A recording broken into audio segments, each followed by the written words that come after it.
McCollum. Next up is Congresswoman Castor from the great state of Florida. Thank you, Madam Chair.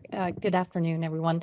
American families are simply bracing for these astronomical cost increases to their health care. And comes at the worst time.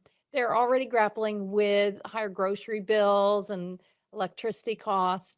In Florida, we so rely on the Affordable Care Act. We have over 4.7 million Floridians who go shopping in healthcare.gov, the marketplace, and choose the plan that works best for them. And most of them get a little bit of help through the tax credits. But I want to share the story, one story of a gentleman.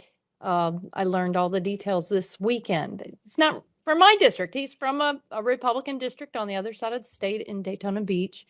He was, his name's David. He's 61. He was diagnosed with pancreatic cancer just a few months ago, and he's started undergoing chemotherapy.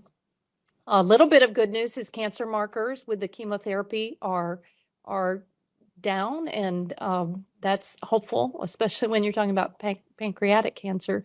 But he said he has a Florida Blue policy. I'm taking your advice to name what the insurance is of Florida Blue Cross and Blue Shield. And he anticipates that it's going to cost him 40% more. He's self-employed, doesn't have a high income. But with 40% more, there are going to be people like David who will not be able to continue their treatments.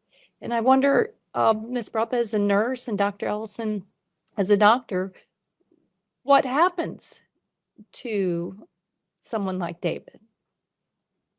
What can people anticipate when the costs go sky high and they have to make really tough decisions?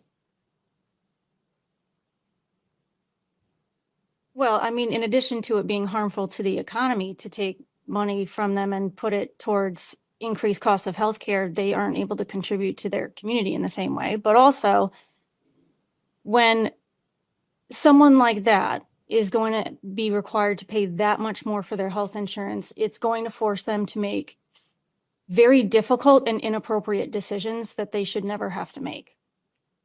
Groceries or health insurance, mortgage payment or health insurance, car payment or health insurance. And then when you take away housing, transportation, and all the other amenities that he may require to live and be a viable, productive member of society, you strip him down to nothing. Why is that fair? That's not fair. He deserves better than that. He deserves to be able to afford healthcare and also be able to afford living a comfortable life. That's what the American dream is all about. That's what living in America is supposed to be. Living a comfortable, productive, happy, and healthy life. And it will depend upon the stressors. People underestimate the health effect of stressors on the individual. There's already enough stressors from the pancreatic cancer. Then he has to worry about his family. Will I sacrifice my health so they can continue? Or like she said, the mortgage. And so there'll be some physicians who will still see him, maybe a community health center that will enroll him for a sliding scale fee, but he won't have the option to get the best treatment. And that's the sad thing. If you can't afford it, they won't give you the best treatment. They will give you options C or D.